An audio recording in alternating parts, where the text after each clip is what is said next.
Et bonjour à tous, bienvenue sur ce webinaire de JetPub. J'espère que vous allez tous bien et que tout le monde a pu se connecter, que tout le monde voit bien l'écran que nous partageons. Donc, je suis ravi de vous accueillir sur ce webinaire spécifique sur une verticale santé bio-pharma où je serai accompagné par Gaël et par Géraldine qui sont avec moi sur scène. Bonjour à tous. Bonjour. Alors, Bonjour. nous avons une heure à passer ensemble. Quel va être le programme de la journée? Alors, nous allons voir 4 points. Rapidement, on va se présenter pour que vous puissiez découvrir qui nous sommes. Ensuite, il y aura une petite partie plutôt théorique où je vous apporterai un résumé de notre étude de tendance autour de la pharma et de la cosméto en ligne. Ensuite, on aura un talk avec Géraldine et Gaël autour des différents points qu'on aura vus sur le support et avoir leur retour d'expérience. Et ensuite, on a prévu un temps d'échange tous ensemble. Donc, je ne sais pas si tout le monde est familier de Livestorm, mais vous avez en fait sur votre droite une fenêtre où vous pouvez poser vos questions. Donc, n'hésitez pas à nous mettre un petit message et on traitera vos questions à ce moment-là ou pendant le retour d'expérience des invités, si jamais vous voulez rebondir sur un sujet qu'on aura traité. Alors, sans plus attendre, on attaque tout de suite sur la partie qui sommes-nous. Alors, les speakers, je vous les ai présentés. Donc, moi, je suis Laurent Bourgeois, je suis le directeur général adjoint de JetPulp. Et donc, je serai accompagné de Gaëlle Daugé, qui est directrice générale d'Easy Parapharmacie. Salut Gaëlle. Coucou Laurent. Coucou Laurent. Et je serai aussi accompagné par Géraldine Choplin, qui est responsable digital groupe Pierre Fabre. Donc, bonjour Géraldine et merci d'être avec nous. Bonjour Laurent. Alors, on rentre pour vous présenter rapidement qui est JetPulp, parce que Easy Parapharmacie et Pierre Fabre, vous devez tous connaître vu les invités que nous avons. Je vois que vous êtes tous familiers de ce monde-là. Donc, pour ceux qui ne connaissent pas JetPulp est une agence qui fait partie du groupe Altavia. Altavia est un grand groupe de communication internationale, 2400 collaborateurs, 40 pays. Et nous faisons partie de l'entité qui s'appelle Altavia Aura, qui est une agence 360 où on est 130 collaborateurs et on a aujourd'hui 340 clients environ. Et JetPulp, c'est l'équipe digitale au sein d'Altavia Aura. Donc, nous sommes une soixantaine de collaborateurs. Ça fait 21 ans que nous existons. C'est assez simple. C'est la même date d'anniversaire que la création de Google, pour vous dire qu'on est des vieux de la vieille. Et en fait, aujourd'hui, notre positionnement, c'est d'allier à la fois le côté penseur, donc le côté conception, réflexion, stratégie, plan de transformation digitale, mais aussi faiseur, puisque nous avons une grosse équipe de production qui est là en fait pour produire des sites web, pour produire des plans d'activation, pour même héberger vos sites. Voilà, l'idée, c'est de pouvoir proposer une expérience digitale plutôt haut niveau sur la totalité des services et des prestations qu'offre une agence digitale aujourd'hui. Voilà. Alors, sans parler trop vite, l'idée c'est de vous dire qu'aujourd'hui, JetPulp travaille avec beaucoup d'acteurs du secteur qu'on va voir aujourd'hui. Donc, effectivement, vous avez nos deux invités, mais aussi bien des marques, des retailers et des e-retailers qui interviennent sur le monde de la pharma, de la cosméto. Et c'est grâce à eux notamment que l'on a pu créer ce carnet de tendances. Alors, je vous propose qu'on rentre dans le vif du sujet avec ce côté un peu théorique sur les grandes tendances. Donc, comme je vous l'ai expliqué en introduction, les points qu'on va voir sont extraits de notre carnet de tendances pharma. Donc, si jamais vous souhaitez qu'on vienne vous présenter un peu plus on va dire un peu plus en détail ce carnet, il y en a pour une bonne heure. N'hésitez pas à vous faire connaître sur le chat. Alors, l'idée, c'est effectivement qu'aujourd'hui, on va faire un focus sur comment est-ce que le digital a révolutionné le lien entre les clients et les marques sur ce secteur d'activité. Alors, le premier élément qui nous a paru important de mettre en avant, c'est le fait qu'aujourd'hui, le digital est entré dans chacune des étapes du parcours du client ou du patient. C'est-à-dire que de l'identification de son besoin jusqu'à la phase de traitement, le client aujourd'hui fait des allers-retours avec les canaux digitaux et de façon beaucoup plus massive que ce qu'il n'avait l'habitude de faire ces dernières années. Si on fait un focus au niveau des chiffres, aujourd'hui, on a environ 70% des clients qui recherchent en fait du contenu sur des produits d'automédication, ce qui laisse aussi une vraie place à l'information et au contenu de qualité. Et on voit en fait que ces internautes cherchent aussi du contenu lié à la santé, au bien-être, avant d'aller se renseigner auprès de professionnels comme les pharmaciens, comme leurs médecins, comme les conseillers en parapharmacie. Le digital, en fait, vient les alimenter tout au long de leur parcours. On a un petit graphique qui est extrait en fait d'une étude Think Pharma 2019 qui a été produite par Google et Kantar, qui est assez intéressant parce qu'en fait, il nous montre que plus la maladie ou les symptômes sont entre guillemets honteux, plus en fait l'internaute va aller chercher des informations en ligne. Avec bien sûr du contenu vidéo, avec des sites d'avis, avec via les moteurs de recherche, voire même en fait sur les sites directement des marques pour pouvoir comprendre en fait qu'est-ce qu'ils ont et comment est-ce qu'ils pourraient aller demander conseil ensuite à leur pharmacien ou à leur médecin en ayant en fait une vraie connaissance des produits, des compositions et des choses comme ça. Donc c'est vraiment quelque chose qui touche toute la ligne en fait des produits aujourd'hui pharma et cosméto où effectivement les patients, les clients font appel au digital pour se renseigner et pour pouvoir même demain consommer correctement un produit. Si on fait un focus sur la cible qui aujourd'hui est la plus consommatrice du digital, c'est les millennials, on a en fait encore plus chez eux une consommation intensive du digital. Par exemple, sur les produits de beauté, ce chiffre en fait me fait toujours tomber de ma chaise. Les consommateurs de produits de beauté aujourd'hui consultent en moyenne 21 fois par jour Instagram. Alors, en préparant l'émission, c'est même en fait qu'est-ce qu'ils font du reste de leur journée. Mais effectivement, c'est le chiffre que l'on a. L'utilisation est vraiment intensive et sur ce réseau-là, ils cherchent à la fois des démonstrations, des conseils, mais aussi en fait de l'utilisation du produit. Et on verra en fait dans les slides qui arrivent que on n'est pas du tout dans une logique commerciale, mais plus dans une logique vraiment de connaissance, de transparence et d'information autour du produit. Et bien sûr, cette cible est aujourd'hui très réceptive à l'influence marketing, devant même les professionnels de santé. C'est-à-dire qu'en fait, ils vont faire plus confiance à un YouTuber ou à une Instagrammeuse qui va parler en fait d'un produit et va démontrer que ça fonctionne et qu'elle elle l'utilise, plutôt qu'un pharmacien qui va recommander, ou un conseiller en parapharmacie, conseiller ce produit directement en lieu de vente. Donc c'est vraiment très intéressant de voir le poids en fait que ces gens ont aujourd'hui sur la cible des millennials.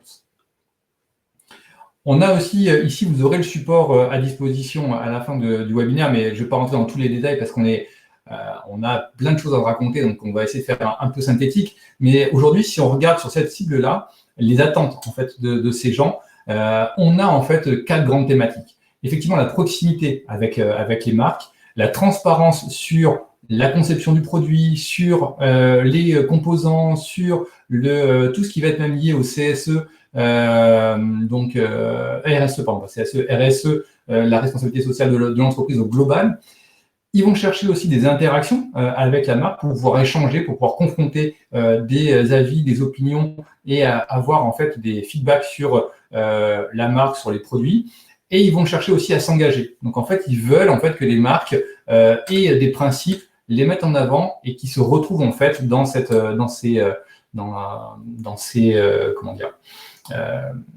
caractéristiques, en fait dans cet ADN de la marque. Si on enchaîne sur les grandes tendances générales en fait qui touchent toutes les cibles, la première tendance que l'on veut montrer, c'est qu'effectivement aujourd'hui, le lien entre la marque et le consommateur est beaucoup plus cool. C'est-à-dire qu'en fait, on est dans une communication qui est beaucoup moins ennuyeuse. Et on vous a mis ici un pêle-mêle en fait d'opérations où les marques communiquent avec un ton décalé ou avec des sujets qui sont plutôt, je ne dirais pas gênants, mais qu'on ne souhaite pas forcément exposer sur la voie publique. Je pense notamment à l'opération Ducré avec des interviews d'experts sur la chute de cheveux. je suis plutôt bien placé pour en parler. Quand ça m'est arrivé, j'avoue que je n'ai pas crié sur tous les toits, que j'avais des problèmes de cheveux. Bon, maintenant, ça se voit, hein, et je ne peux plus trop le cacher. Mais effectivement, je pense que ça serait arrivé aujourd'hui, je serais allé chercher ce contenu-là que je peux consommer tout seul, de façon un peu ludique, pas stigmatisant non plus, et sur des canaux en fait que j'utilise. Donc effectivement, les médias sociaux, et ici, c'est Instagram. On voit aussi que d'autres marques font le jeu des petits fact-checking ou des petites choses comme ça sur les médias sociaux toujours, parce qu'effectivement, c'est un endroit où on peut se permettre d'être un peu plus léger, et des marques de toutes les catégories, hein, parce que si on prend Ducré, c'est quand même plutôt une marque qui est historique, ancrée dans un réseau de distribution classique. Bah là, on voit quand même que l'utilisation des nouveaux canaux de communication est plutôt maîtrisée. Ensuite, on a aussi la beauté qu'on appelait, nous, moins cachée. C'est-à-dire qu'aujourd'hui, le client attend de la marque d'avoir une vraie transparence et de pouvoir engager la conversation autour de cette transparence-là. Donc, on a effectivement ici un pêle-mêle aussi d'opérations pour savoir où est produit les contenants, par exemple, des produits, ou alors on a Caudalie qui explique ce qu'ils mettent dans leurs produits et ce qu'ils ont banni pour pouvoir être le plus proche possible d'une consommation éthique et bonne pour l'environnement au global, pas que pour la santé. Et c'est vraiment quelque chose qui est marquant aujourd'hui, d'avoir ce côté transparence, Q&A, où on peut interpeller les professionnels pour savoir vraiment ce qu'il y a à l'intérieur en fait de leurs produits. Tout ça dans l'objectif de créer un vrai lien de confiance entre les marques et le consommateur final, soit par un intermédiaire, soit directement via les médias sociaux. Ensuite, l'autre tendance qui est aussi forte, c'est la création de services complémentaires. C'est-à-dire que le digital aujourd'hui est allé beaucoup plus loin, beaucoup plus vite, notamment avec le Covid, on y reviendra tout à l'heure, mais ça a accéléré la transformation digitale de beaucoup de marques. Et là, en fait, on se retrouve avec des sites web qui font quasiment le travail en fait de conseiller, avec des possibilités pour pouvoir choisir une cure, par exemple, avec des systèmes de questionnaires ou avoir des tests de produits, des diagnostics. Voilà, c'est vraiment complet et il y a beaucoup de choses à aller chercher dans les services additionnels, pas simplement vendre un produit. Il y a l'exemple en haut à droite des couches June, par exemple, qui font des offres aujourd'hui et des services pour accompagner à l'éducation de jumeaux ou de triplés.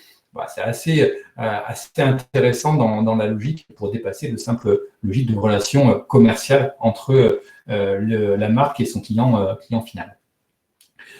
Ensuite, toujours lié à ces évolutions en fait du digital, on a aussi un vrai travail autour de la projection. On n'est plus obligé d'aller en boutique pour pouvoir essayer un produit. Aujourd'hui, la technologie nous permet d'aller très loin dans cette projection et notamment, c'est pas présent dans la slide, mais ça m'a bluffé il y a une quinzaine de jours, l'opération de L'Oréal qui sort en fait son filtre pour les Visio Zoom et les Google Meet.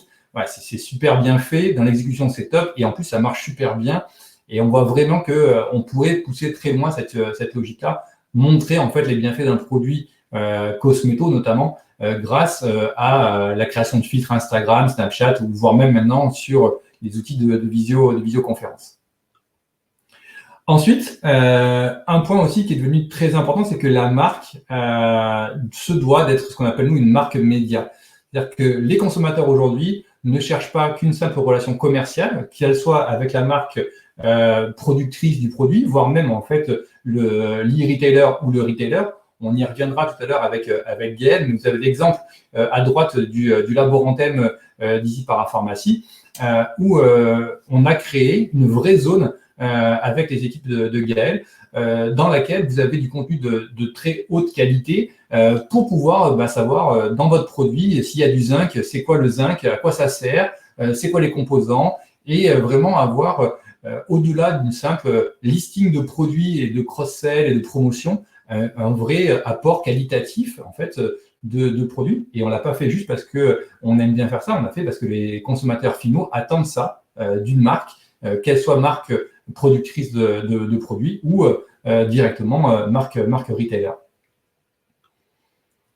Ensuite, on a aussi la révolution dans le physique, c'est-à-dire que dans l'expérience en fait qui est proposée aujourd'hui aux clients, ils attendent aussi quand ils vont en fait dans le commerce classique d'avoir des vraies expériences. Et on a vu notamment se créer des pop-up stores de marques ou même des concept stores qui permettent de pouvoir se projeter en fait dans l'univers de la marque au-delà en fait d'une simple expérience en pharmacie ou en parapharmacie ou voire même en GMS. L'idée c'est vraiment de créer cet univers avec des valeurs, avec des couleurs dans lequel en fait le client pourra se projeter, se retrouver.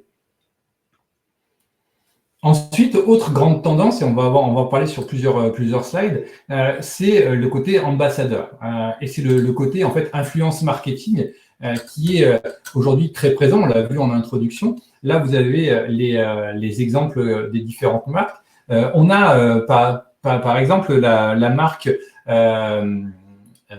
alors j'ai pas lu son nom, tant pis, qui est en bas à gauche, qui propose en fait de faire des avant-après avec l'utilisation de leurs produits. C'est Nerd Skincare, pardon, qui effectivement en fait fait des shoots Instagram et qui demande en fait à ses followers de dire bah voilà, prenez-vous avant l'utilisation de notre produit et après, et si des photos en fait sont concluantes, on les diffusera sur notre réseau, ce qui permet de pouvoir mieux se projeter dans l'utilisation et de sortir des mannequins ou des shootings photos un peu trop aseptisés. Et c'est aussi le cas au-dessus avec les contenus créés par les utilisateurs eux-mêmes qui sont repris en fait par les différentes marques pour humaniser et rendre la marque plus proche de ses clients. Et bien sûr, on a aussi l'importance des avis où maintenant les marques font même des posts dédiés à tout ça, mais c'est effectivement assez fort comme tendance de fond. Ensuite, si on va effectivement sur le pouvoir de l'influence, on rentre un peu dans le détail de tout ça. Et en fait, ce qui est intéressant, c'est de voir qu'ici, on a des personnes qui sont avec une certaine notoriété, qui font des collaborations avec des marques pour pouvoir promouvoir les produits, mais aussi en fait participer à la création des opérations, à la création des contenus. On a par exemple la marque Aven qui l'a fait avec des influenceurs et des Instagrammeurs qui n'étaient pas forcément en fait sur des gros influenceurs. On était loin d'avoir des stars, mais l'idée c'est de faire de la micro-influence. Et on sait effectivement que derrière, ça a un pouvoir en fait assez fort sur les ventes. Même si ça ne génère pas d'énormes volumes, ça génère surtout en fait un vrai ancrage dans une communauté. Et effectivement, notamment sur la beauté, c'est beaucoup plus simple que sur le côté pharma, mais notamment sur la beauté et la cosméto, on a vraiment des choses à créer avec ça et des partenariats qui doivent vraiment être faits dans une logique de communication dans le temps et pas vraiment faire que des coups parce qu'effectivement, ça ne correspond pas aux attentes des utilisateurs. Et la dernière tendance que l'on veut mettre en avant, c'est aussi le fait que aujourd'hui, les marques doivent être disponibles et doivent être visibles sur le digital et être accessibles. Et on vous a mis différents exemples où on peut solliciter, on peut interagir avec la marque, où le client en fait peut le faire. Et ça a un vrai pouvoir d'humanisation de la marque et on va dire d'acceptation et d'endossement du produit. On a deux exemples qui sont intéressants. On a effectivement les dispositifs mis en place par Easy Parapharmacie où les fondateurs de laboratoires ou des gens importants des marques viennent témoigner, viennent expliquer le positionnement de la marque, les nouvelles gammes produits. Et ça humanise en fait au-delà du simple produit. Et on a aussi bien sûr tout le community management qui peut être mis en place aussi avec parfois des questions qui sont très précises. Là, on a l'exemple d'une question posée sur la page La Roche-Posay où on a une personne qui demande, une maman qui demande directement qu'est-ce qu'elle peut mettre à sa fille pour son eczéma, et on a une réponse très argumentée, détaillée en fait de la marque. On n'est pas juste avec un renvoi vers une fiche produit pour pouvoir l'acheter. C'est vraiment en fait du conseil. Et on se doute bien que derrière, Pauline, qui a posé cette question, est allé chercher le Baume Picard en ligne et a trouvé des moyens pour pouvoir soit l'acheter, soit se renseigner un peu plus sur le produit, ou alors le demander directement à son pharmacien si elle était partie sur un acte d'achat en physique. Donc effectivement, ça fait beaucoup de choses à dire en peu de temps. Donc j'espère que je vous ai pas trop perdu, mais le but c'est aussi de nous laisser un vrai temps de discussion avec Gaëlle et Géraldine. Si on doit en fait synthétiser cette introduction en fait aux modifications inclus par le digital entre les marques et les consommateurs, en fait on voit que même si ça reste du digital, c'est vraiment l'idée d'ancrer la relation dans le réel. Donc, en fait, il faut effectivement passer au-delà du simple storytelling de marque, aller un peu plus loin, avoir de l'humanisation autour de la marque. Et derrière, si on est humain, effectivement, si on est dans le réel, on est aussi disponible. Donc, ça veut dire qu'on doit pouvoir interagir avec la marque, on doit pouvoir solliciter et avoir une réponse rapide sur tous les canaux en fait, que l'on utilise. Donc, effectivement, c'est le site, mais c'est aussi tout ce qui va être médias sociaux. Et bien sûr, l'idée, c'est toujours de se tourner vers le consommateur et de travailler avec lui l'influence, l'UGC, et ça nous permet de pouvoir humaniser les marques et d'avoir un vrai poids au-delà du simple production de produits. Et qu'est-ce qui fait le lien entre tout ça? C'est bien sûr en fait la production de contenu. Donc c'est vraiment aussi quelque chose qui est une tendance de fond aujourd'hui. Le contenu, c'est vraiment un peu le saint graal pour tous, et aussi bien du côté de la marque, et on va voir que du côté du retail aussi, on ne peut plus se positionner comme étant un simple bon négociateur de produits pour revendre avec un prix attractif. Les gens en fait cherchent autre chose, et donc il faut pouvoir nous aussi produire en fait du contenu, même quand on est dans la partie retail. Je crois que j'ai quasiment tenu le timing sans respirer, donc j'espère que ça a été. Bon, c'est gentil. Maintenant, en fait, on va effectivement partir dans notre discussion ensemble. Donc, je vous propose, Gaëlle, Géraldine, peut-être avant de rentrer dans la discussion, si vous pouviez en 2 mots vous présenter, parce que moi, je vous ai présenté vraiment très rapidement pour pouvoir faire ma verticale le plus vite possible. Est-ce que là, maintenant, vous pouvez nous en dire un peu plus sur vous et sur les marques que vous représentez aujourd'hui? Bon, je commence. Déjà, je suis très étonnée. Je pense que tout le monde connaît Easy Parapharmacie. Donc, je suis Gaëlle Dauger, je suis la directrice générale d'Easy Parapharmacie. On existe depuis plus de 12 ans.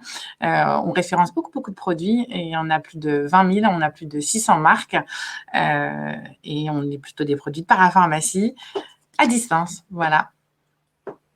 Et donc, Géraldine Choplin, je suis responsable e-business pour la filiale France Pierre Fabre Dermocosmétiques. Donc, je m'occupe de toute l'activité e-retail pour Chlorane, René Ferterer, Ducré Derma et l'Oralcare. Voilà. Vous savez donc maintenant tout le monde qui nous sommes. Donc, on va partir effectivement dans nos différents sujets de discussion, donc toujours liés digital et lien avec le client. Le premier sujet que je voudrais qu'on aborde, Gaëlle, Géraldine, c'est effectivement notre quotidien aujourd'hui. On voit que Gaëlle est la seule dans un environnement de travail. Géraldine et moi sommes confinés chez nous aujourd'hui. Alors, le Covid aujourd'hui, qu'est-ce que ça a eu comme impact sur vos business respectifs, et qu'est-ce que ça a changé dans votre lien avec les clients finaux? Est-ce qu'il y a eu des modifications faites par cette pandémie et ce côté confinement qu'on vit depuis maintenant quelques mois? J'y vais. Alors bon, nous, l'approche, elle est, c'est vrai qu'en tant que laboratoire pharmaceutique, on a une distribution aujourd'hui qui est majoritairement faite en pharmacie, en point de vente physique. Et c'est vrai que l'impact Covid a été fort sur ce réseau-là, même si il est évident que les pharmacies de France n'ont pas connu les fermetures comme d'autres commerçants qu'on peut voir aujourd'hui. Mais malgré tout, il y a eu un impact sur le trafic et sur la fréquentation des pharmacies et des parapharmacies, principalement dans les grandes villes, entre l'arrêt du tourisme et la distance imposée par les lois du gouvernement. Donc, on le voit aussi sur nos performances de marque, mais à l'inverse, c'est vrai que, comme tu le soulignais, on a vu quand même une croissance importante du circuit et de la distribution online. Et on était assez d'accord avec Gaëlle, on pense que les consommateurs, au final, ont découvert cette particularité du circuit de la pharmacie et de la parapharmacie avec des acteurs importants et des partenaires importants sur le online. Et quelque part, je pense que les consommateurs ont découvert par le confinement et le Covid qu'il existait des sites de pharmacie et de parapharmacie en ligne tout à fait qualifiés, sécurisés, je dirais, et qui offraient une offre de produits satisfaisante et intéressante pour eux. Et je pense que notre domaine, quand même, on ne peut pas dire que l'omnicanalité soit quelque chose de prégnant encore dans le milieu de la pharmacie. Et je pense qu'il a pris quelque part un peu son sens, même si c'est de manière contrainte. Il a pris un peu son sens pendant ces périodes de confinement. Ok. Et pour toi, Gaëlle ? Alors, Covid, beaucoup d'impact et je crois qu'il y a plusieurs choses. Il y a le premier confinement, l'entre-deux et le deuxième. Et nous, c'est super com. Je suis désolée, merci le Covid pour ça. Il a plein d'effets négatifs, mais il y en a au moins quelques-uns positifs. Donc, effectivement, ça change beaucoup de choses et je suis assez d'accord avec Géraldine. Les gens, ils n'ont pas le réflexe parapharmacie parce qu'il y a un réseau de distribution physique hyper important. Ouais. Donc, il y a plein de gens qui ne se sont pas posé la question avant et avec le Covid, ils se sont dit, attends, mais comment je vais faire ? Attends, je vais aller en ligne. Et je pense que ceux qui ont bien fait le travail avant, parce qu'on existe quand même depuis un certain temps, ils en tirent aujourd'hui les bénéfices, mais effectivement, ça change la relation. Et je pense que le premier enjeu, une fois qu'on avait capté ces clients, c'était vraiment l'enjeu de satisfaction. Ouais. Il y a effectivement des nouveaux comportements qu'on voit émerger sur les produits. Et il y a aussi des différences de comportement de la part des marques. Ouais. Et tu vois, ce qui est intéressant, c'est que aujourd'hui, les gens qui sont arrivés, les nouveaux clients que tu as eus, sont vraiment des gens que tu ne connaissais pas. C'est vraiment des nouveaux comptes qui passent leur première commande, donc vraiment une découverte du service, du fait qu'ils peuvent acheter des produits en ligne de parapharmacie avec un service conseil qui est au final en ligne. En fait, c'est vrai qu'on a beaucoup plus de trafic, on a beaucoup plus de nouveaux clients et on a aussi la fréquence d'achat des anciens clients qui est plus importante. Donc, on a différents segments à travailler qu'on a bien identifiés, mais on voit effectivement tous ces nouveaux clients et on est ravis de les avoir. Et vous dites toutes les deux en préparant le point que, en fait, aujourd'hui, même si l'évolution du digital l'évolution actuellement est plutôt favorable pour le digital, ça reste une part infime du marché global, en fait, de la para, de la cosméto en France. C'est-à-dire qu'on est sur un pourcentage qui est très faible, notamment par rapport même à nos voisins. Oui, tout à fait, parce qu'aujourd'hui, la France a un système de santé. Il faut savoir que le droit de santé est souverain en Europe. Donc, même si aujourd'hui, les réglementations européennes prônent la vente à distance en ligne, il s'avère qu'en France, on a 22 000 pharmacies sur le territoire et la façon dont ça a été fait, c'est que tout Français, quel qu'il soit, ait une pharmacie à moins de 10 minutes de chez soi, globalement, que ce soit piéton ou voiture. Donc, c'est vrai qu'aujourd'hui, il y a quand même un accès aux produits qui est hyper facilité d'un point de vue, on va dire, magasin, pharmacie.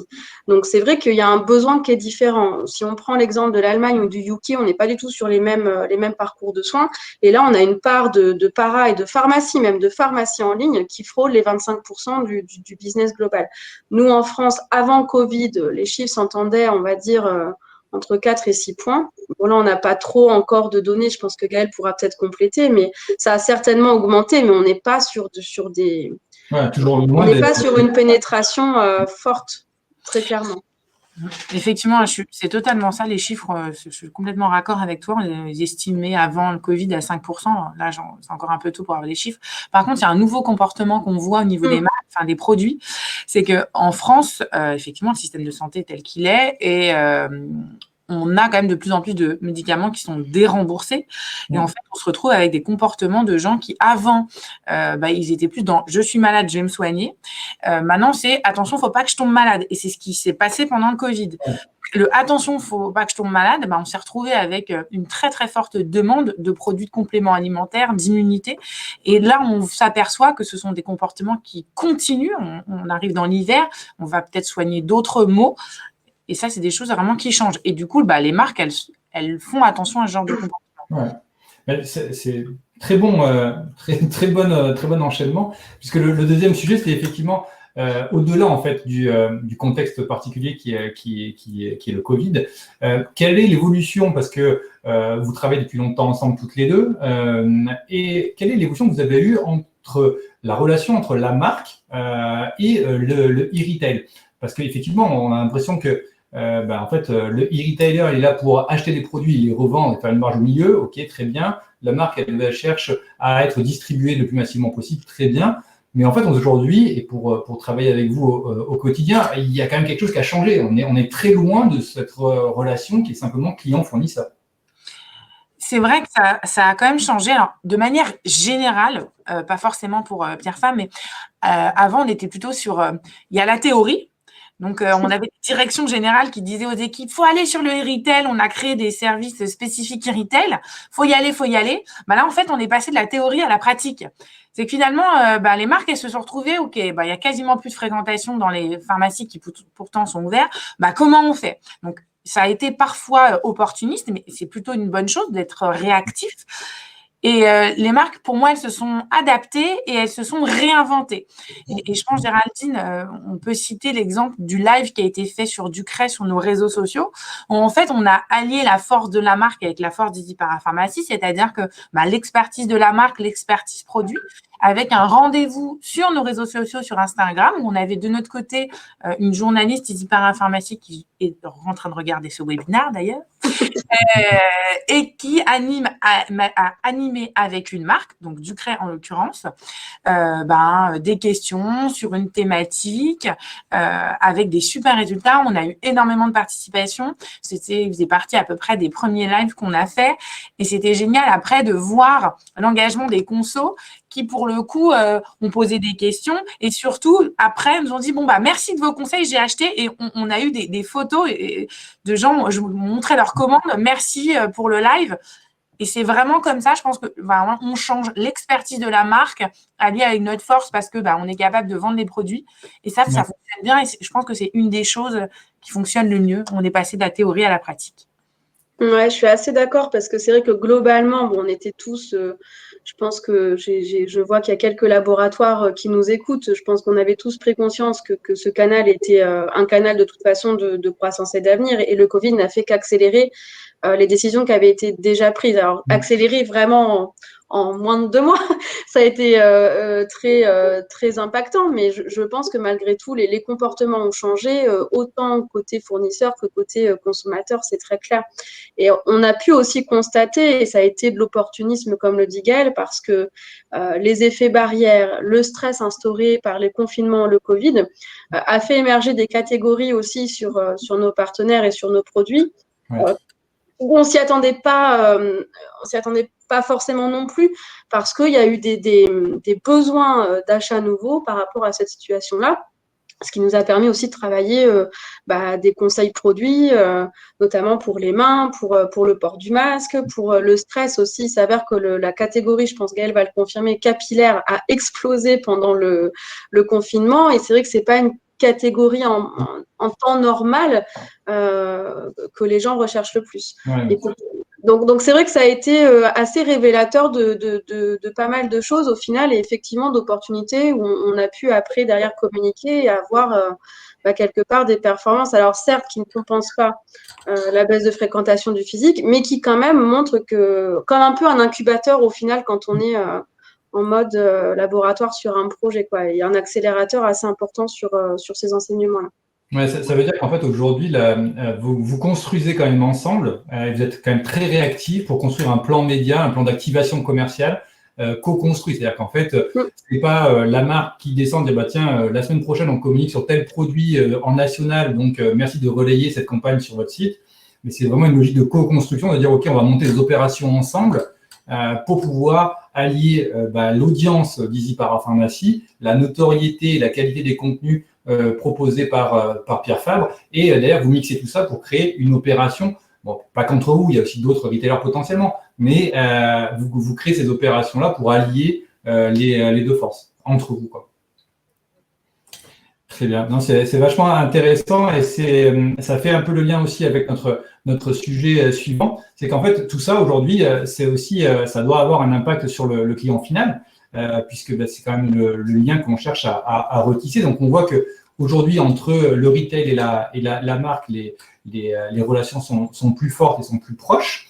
Ça veut dire que potentiellement, le client final, lui, il va se retrouver avec une expérience en ligne qui va mixer à la fois du contenu et des sites et des dispositifs identifiés par la marque, mais aussi en fait par le retail, là où il peut consommer du multimarque. Certaines marques cesser à faire de la vente en direct.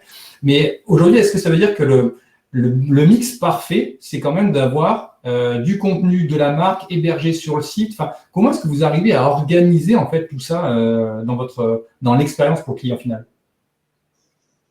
Comment on arrive à organiser tout ça? Après, il y a plusieurs choses. C'est vrai qu'on s'est surtout rendu compte que le consommateur, il a besoin, lui, d'une expérience d'achat facile et qui se sentent pris en main. Et si on fait le parallèle avec une pharmacie, c'est vrai qu'aujourd'hui, les consos qui vont en pharmacie, ils y vont aussi parce qu'ils savent qu'ils vont avoir un bon conseil, qu'ils vont être bien accueillis, que l'effet blouse blanche est rassurant. Certaines grosses pharmacies ont des conseillères beauté. Donc, il y a cette notion de prise en main. Je pense que le consommateur aime bien dans notre circuit. Et globalement, le parallèle avec un facteur online, parce que là, pour le coup, on n'a pas ce côté humain avec un conseil donné, c'est cette notion de prise en charge dans l'écosystème effectivement digital de nos marques. Donc, ça peut se traduire, c'est-à-dire vraiment faciliter le tunnel et que le consommateur puisse avoir accès au même type d'informations, mais sous un format différent. Donc là, il y a pas mal de choses qui se sont mises en place, alors qui étaient déjà en place et qui, en plus, on a dû accélérer avec le Covid. Bon, il y a notamment la notion de buy button sur les sites de marque, c'est-à-dire qu'aujourd'hui, nos sites de marque renvoient sur nos partenaires dont fait partie Easy Parapharmacie. Mais il y a aussi, on a testé, c'est vrai que du coup, on avait déjà prévu, ce que je disais tout à l'heure, on avait prévu de tester ces mécaniques-là, mais c'est vrai que le Covid les a fait accélérer et en plus nous a fait performer sur des mécaniques qu'on n'avait pas tentées avant, comme des campagnes de co-merchandising ou les campagnes collaboratives, Gaëlle va y revenir, sur les réseaux sociaux, tout ce qui est habillage de site, etc. Du coup, le consommateur se sent dans un univers, on va dire, assez pris en main et il peut juste se laisser guider et aller chercher le contenu, que ce soit la vidéo, le live, des fiches produits enrichies, etc. Et on voit qu'effectivement, ça a permis de faire de belles performances sur des campagnes qui nous concernent, qui étaient assez inattendues. Qui, en temps normal, auraient été assez inattendues. C'est chez nous ce qu'on appelle la vision 360 du parcours conso. Et les marques, elles font plein de choses et nous, on découvre aussi des choses. Je suis certaine qu'en magasin physique, les consos ne le savent pas. Et en fait, l'idée, c'est de réconcilier tout ça. C'est-à-dire que tout ce que fait une marque, et en fait, au moment où la marque, elle fait des choses au niveau national, elle fait des choses en pharmacie, au moment où le conso, il va sur le digital parce qu'il y va, il faut impérativement qu'il puisse acheter. Alors, j'ai envie de dire, pour la marque, quel que soit le support où il va acheter, l'objectif, c'est que le conso, il achète. De préférence, s'il peut acheter chez Easy Parapharmacie, c'est mieux. Et c'est pour ça qu'on fait des opérations de co-construction. C'est quoi? C'est ce que disait Géraldine. Ça peut être, la marque, elle fait des opérations de visibilité, de notoriété, parce que c'est son ADN et c'est aussi comme ça qu'on se fait connaître et on continue avec les marques.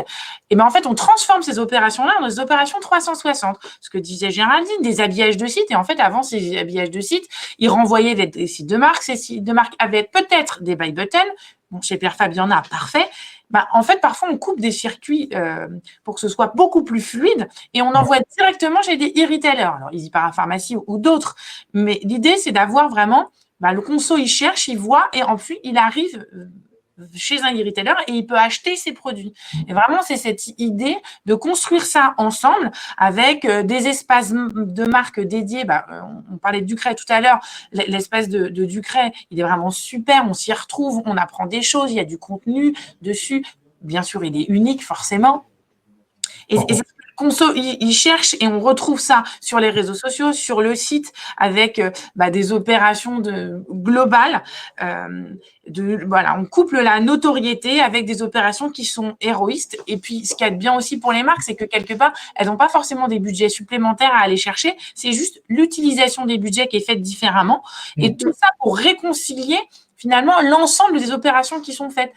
Je suis très, très fâchée par rapport à une marque que je vois en ligne qui fait des dépenses, des sommes astronomiques en publicité, et derrière, en fait, la réconciliation du parc conso n'existe pas. Ouais. Et finalement, aujourd'hui, on ne peut plus se permettre de faire ça. Le conso, tu as montré des chiffres tout à l'heure. On voit le temps qui passe sur les réseaux, qui passe sur digital. Il faut derrière que les marques et les distributeurs, ils travaillent vraiment de concert. Ouais. Et je dirais que c'est primordial parce que au-delà de ça, alors on le disait tout à l'heure, il ne faut pas oublier que le taux de pénétration du online n'est pas très important, et c'est en vrai parce que Google aussi avait donné des stats sur ce fameux effet repos, donc le research online et purchase offline.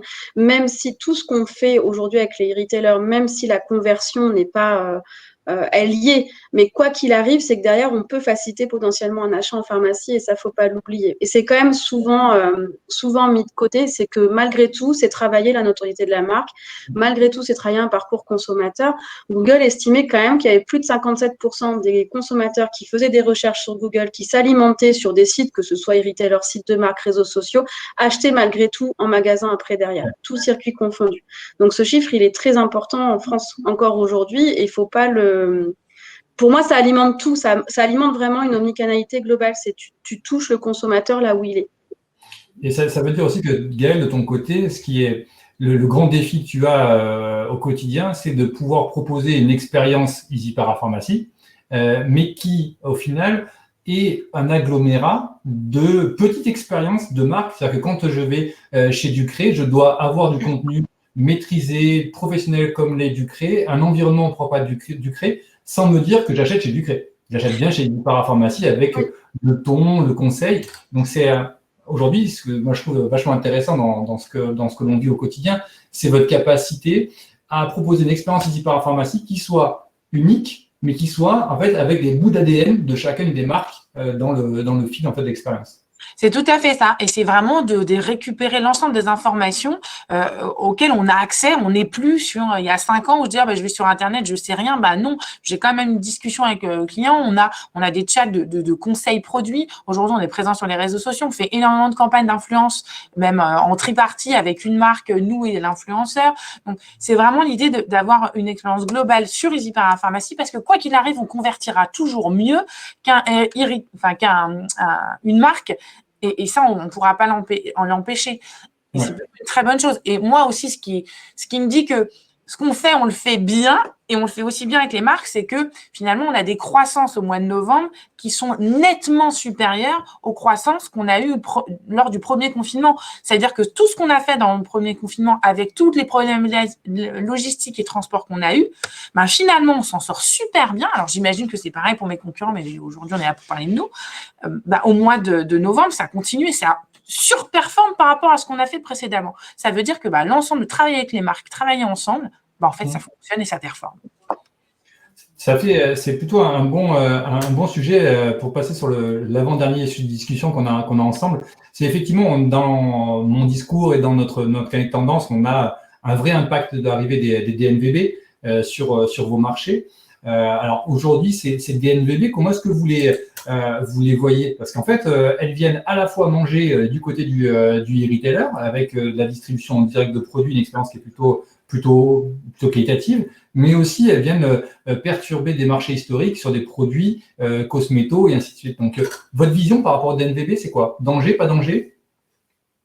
Je suis assez partagée là-dessus parce que, alors, les DNVB, pour moi, ce qu'elles démontrent avant tout, c'est des tendances de consommation. C'est vrai qu'elles utilisent beaucoup, c'est des marques qui arrivent beaucoup par les réseaux sociaux, il faut quand même le dire, qui du coup, par les communications, la stratégie d'influenceuse et toute leur stratégie digitale, je pense qu'il y a des taux d'engagement très forts, mais ça reste quand même sur des niches de consommation, parce qu'aujourd'hui, les consommatrices, faut se le dire, mesdames, les consommatrices, elles sont quand même très exigeantes. Les DNVB ont souvent des effets de buzz, mais après, derrière, ça peut aussi retomber assez vite parce que il y a quand même des positionnements sur la naturalité qui sont très attendus. L'appli Yuka, quand même, pour le coup, elle a fortement bouleversé le marché. Et qui dit naturalité, dit clean beauty, dit aussi des positionnements médicaux sur la parapharmacie, sur des produits de dermocosmétiques. Hein, les consommatrices attendent du soin. Et ça, bon, on a beau le dire, on est quand même sur du coup des investissements R&D très importants qui font aussi la force des grands groupes que nous sommes, Pierre Fabre et nos concurrents. Et après, malgré tout, on l'a dit beaucoup là sur la demi-heure d'échange, c'est que l'omnicanalité fait la puissance de la marque, la notoriété de la marque et l'engagement, on va dire, sécuritaire de la marque. Et pour moi, une présence du lancement purement digital n'est pas aussi efficace que quand on a des marques qui jouent le digital, mais aussi le concept store ou les corners ou les shop in the shop dans les grandes enseignes. Pour moi, la stratégie, elle est là, on reste sur l'omnicanalité. Du lancement purement digital ne répond pas, malgré tout, à toutes les attentes des consommatrices aujourd'hui. Donc, par contre, elle révèle, et ça, moi, on est très attentif là-dessus au sein du groupe, elle révèle quand même des tendances de consommation, de consommation de médias, mais aussi de consommation de produits qui sont très intéressantes et qui souvent se révèlent quelques années plus tard sur des tendances beaucoup plus fortes. Moi, je pense que j'arrive après. C'est-à-dire que les DNVB, je trouve ça génial. Effectivement, après, je rejoins Géraldine, ça peut avoir ses limites. Après, moi, mon objectif, c'est de servir mon coson et quelle que soit sa demande. Mais ce qu'on doit, nous, on se doit, c'est que aujourd'hui, les DNVB, elles vont faire le job, tant mieux. Elles vont créer une communauté, sauf qu'au bout d'un moment, je pense que ça a ses limites. Et elles vont vouloir un réseau de distribution plus large et elles vont vouloir acheter leurs produits, mais avec un autre. Donc, ce qui se fait qu'au bout d'un moment, ces marques-là, et on le voit, j'ai l'exemple de marques qui viennent nous voir en disant « Vous pourriez distribuer nos produits ?» Donc, finalement, c'est pour ça que je dis que je viens après. Et finalement, pour nous, c'est pourquoi pas une bonne opportunité. Ouais. Et en fait, c'est ce qu'on discutait quand on a préparé ce point, c'est qu'aujourd'hui, le modèle qui nous semble être le plus pertinent, c'est ce qu'on appellerait des ONVB, omnicanal, native vertical brand, des gens qui ont créé la marque pour être omnicanal dès le début. Et on a notamment cité, même si on n'est plus du tout dans la cosméto, ni dans la marque Kabaya avec ses sacs, qui effectivement, elle, nativement a créé le meilleur du retail, le meilleur des DNVB pour pouvoir verticaliser tout ça. Donc, Laurent, il y a une question. Il y a Bruno Ruffin qui met « Respire montre qu'une DNVB peut toucher largement ». Et en fait, ça illustre exactement ce que je disais tout à l'heure. C'est que Respire, c'est une marque qu'on est en train de référencer. Donc, en fait, elle a super bien fait le job. Et puis, à bout d'un moment, on te dit, moi, mon produit, il est dispo quelque part, et puis on les retrouve chez Sephora et pas que chez nous. Hein. Ouais. Donc, ça veut dire que, à un moment donné, ils ont aussi besoin de e-retail. Bien sûr, on a effectivement, l'exemple de Respire, et on voit en fait qu'aujourd'hui, quand ils veulent franchir un cap, ils pourront pas en fait effectivement multiplier une gamme très large. Je pense notamment, même si on sort encore une fois de la cosméto, mais à une marque comme Fago sur le vêtement, au début, c'était effectivement purement digital, purement sur la chaussure, mais au fur et à mesure, on les retrouve avec des collaborations avec Habitat, on les retrouve maintenant avec des boutiques physiques, on va les retrouver dans des distributions complexes. Bref, effectivement, on est sorti de la logique des DNVB pure. Pour terminer notre point, avant de laisser place aux questions, quel est votre challenge à venir, le principal challenge que vous pourrez nous donner dans la relation avec vos clients? Allez, on le fait vite, on le fait en une seule phrase pour laisser la place aux questions. Si d'autres, comme Bruno, veulent poser des questions, il y a le chat sur la droite. Moi, je pense c'est cette puissante communication qu'il y a eu. Il faut transformer ces nouveaux comportements en comportements fidèles dans le temps, qui continuent d'acheter leurs produits de para sur Internet. Oui, après, en une phrase aussi, moi je dirais, j'espère que le post-Covid justement maintiendra cette omnicanalité dans la pharmacie et parapharmacie et que les consommateurs aillent chercher une expérience en point de vente en pharmacie et privilégient aussi le online pour des achats qualifiés et facilités. Et je pense que l'enjeu, il est là très clairement. Que demain, ce canal puisse avoir la croissance méritée par les offres qui sont proposées des sites partenaires. Ouais, je pense qu'il faut effectivement vraiment axer sur l'expérience utilisateur. C'est-à-dire qu'aujourd'hui, en fait, vous avez une grosse audience, vous avez un gros trafic, potentiellement une gros volume de transformation. Mais effectivement, il faut vraiment se focaliser sur l'expérience client. Et c'est pas juste de pouvoir commander facilement en ligne, mais c'est vraiment toute la chaîne logistique derrière, la réception, l'utilisation. Parce qu'effectivement, aujourd'hui, pourquoi est-ce que aussi la parapharma, la cosméto avait un peu du mal à décoller, c'est qu'on aime bien avoir son produit tout de suite, pour pouvoir potentiellement l'essayer, le toucher, le tester. Donc effectivement, mettre un temps et une distance avec les personnes qui nous ont vendu ce type de produit peut faire un peu peur. Donc il faut travailler au maximum sa partie utilisateur. Merci vous deux pour tous ces super échanges. J'espère que il n'y a pas eu beaucoup de départs pendant le webinaire, donc c'est plutôt une bonne nouvelle. On a fait beaucoup de désertions. C'est à vous maintenant, ceux qui nous écoutent depuis tout à l'heure, les 31 personnes connectées. Est-ce que vous avez des questions, des points de précision, un peu comme l'a fait Bruno sur l'onglet questions? C'est toujours un moment un peu délicat où les gens sont peut-être en train de taper. Il faut attendre, donc on peut meubler. Mais effectivement, qu'est-ce qu'il y avait eu il y avait Elora qui nous demandait sur quel réseau il fallait communiquer aujourd'hui. Gaël, toi, en tant que retailer, quels sont les réseaux que tu adaptes? Alors, un peu tous. Ils ont chacun un peu leurs objectifs. Facebook, c'est celui qui est le plus, pour notre cible en termes de séquence d'âge, celui qui fonctionne le mieux. Bon, la vidéo, n'en parlons pas. Et on s'aperçoit quand même que Pinterest est un canal qu'on a un peu abandonné. Et ça fait quelques mois qu'on est retourné dessus.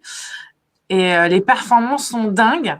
Et ça fonctionne plutôt bien. Alors, ça fonctionne bien. C'est ce que j'allais dire, parce qu'il y a pas mal d'infographies, mais depuis toujours, qui disent que Pinterest est un des meilleurs réseaux sociaux de conversion par rapport à des renvois e-commerce. Mais je pense que tu pourras… Et je l'ai souvent vu, ça. Mais ça fonctionne bien. Et après, Insta, c'est plus mon dada en ce moment. Mais je ne peux pas en choisir un plus que l'autre. Après, Insta, c'est plutôt la visibilité, l'instantanéité. Ouais. Et on peut pas… je ne pense pas qu'on puisse se passer aujourd'hui ni d'Insta ni de Facebook. Ouais. Et après, TikTok, je ne sais pas. Je pense que ça va venir très, très vite. Pour l'instant, non, mais je crois qu'il y en a qui poussent. À la fois chez moi et chez toi, je crois que ça pousse un peu. C'est plutôt nous qui freinons actuellement pour TikTok. C'est ça, exactement. Voilà, et Laura, si vous êtes toujours connecté, vous avez un peu plus de matière. Et toi, Géraldine, de ton côté, les marques, il y a des marques qui ont des stratégies un peu particulières sur les réseaux, ou est-ce qu'au final, vous avez à peu près le même panel qui est de dire Facebook, Instagram, YouTube et parfois Pinterest? Oui, alors oui, Pinterest un petit peu moins, mais c'est vrai que oui, on est vraiment sur principalement Facebook, Instagram, YouTube aussi pour tout ce qui est vidéo. Après, bon, TikTok, c'est un peu, on regarde, pour l'instant, bon, c'est vrai que la cible est très jeune aussi. Il faut que le réseau social, moi, je dirais, c'est pas tellement le choix, c'est qu'est-ce qu'on veut en faire derrière par rapport aux consommateurs qu'on veut cibler. Donc, c'est sûr que je vois là dans les échanges du chat, Pinterest, c'est une cible un petit peu plus âgée, mais c'est vrai que nous, ça marche aussi bien potentiellement parce que c'est nos consos actuels. Demain, si on veut faire du recrutement, qu'on veut rajeunir des cibles, eh bien, il faut aller chercher tout simplement le réseau social qui a la cible adaptée. L'enjeu, il est plus là. Oui, c'est pareil, c'est pas le moyen, c'est l'objectif. C'est-à-dire, être TikTok pour toucher qui, si c'est pas ta cible, ça sert effectivement à rien. Il faut effectivement arriver ça comme ça. Après, bon, je pense que les marques aussi, elles sont dessus. On sait très bien, on a même dans l'entreprise aujourd'hui, on a des nouveaux métiers qui apparaissent. On a des recrutements justement qui sont dédiés à la stratégie réseaux sociaux. Donc ça fait partie des réseaux qui sont fortement étudiés. Il y a une question d'Alexandre sur les questions qui est intéressante, qui est de se dire aujourd'hui, on parle beaucoup des réseaux sociaux, mais est-ce que le blog a toujours en fait une place dans votre stratégie digitale et dans votre écosystème? Alors, de notre côté, oui et oui, parce que forcément, c'est du contenu et ça aide toujours. Alors, l'adhésion n'est pas totalement la même et ça dépend des sujets aussi. Donc, ça fait partie des segments qu'on utilise totalement. Ouais, c'est toute une question en fait de stratégie éditoriale. C'est ça, le blog est là pour être plus long en termes de contenu que les réseaux sociaux. Les réseaux sociaux, on est sur comment on appelle ça, du fast-food content, quoi. C'est-à-dire que c'est vite consommé, alors que le blog, on est plutôt dans la lecture attentive. Et puis, on va être aussi sur un conseil plus large et des thématiques plus lourdes. On va adresser sur du choix où on a besoin vraiment de plus d'engagement. C'est en fonction des objectifs, c'est toujours pareil. Toujours pareil, objectif et stratégie de contenu. C'est ça. Eh bien, écoutez, on arrive à la fin de notre webinaire. Donc, maintenant, il ne reste plus qu'à vous remercier d'avoir été présent, poser vos questions et dans le chat. Donc, merci beaucoup. Merci encore une fois, Gaëlle, Géraldine, d'avoir participé à cet exercice. Pas toujours facile et parfois peut-être un peu stressant aussi. Donc, pour tous ceux qui sont connectés, vous allez recevoir et le replay et le support. Donc, bougez pas. D'ailleurs, Sam, qui travaille chez Jetpulp, vous dit aussi qu'effectivement, vous pouvez nous contacter pour tout un tas de sujets. Vous pouvez aussi m'ajouter sur LinkedIn en flashant le QR code. Ça sera avec plaisir. Et effectivement, on commence à avoir pas mal de contenu pour votre vertical métier avec ce webinaire, mais aussi carnet de tendance et quelques articles. Donc, n'hésitez pas. Merci beaucoup, Gaëlle. Merci beaucoup, Géraldine. Merci, Laurent, pour l'invitation. Bonne journée à tous. Finissez bien. Bonne journée. Au revoir. Au revoir.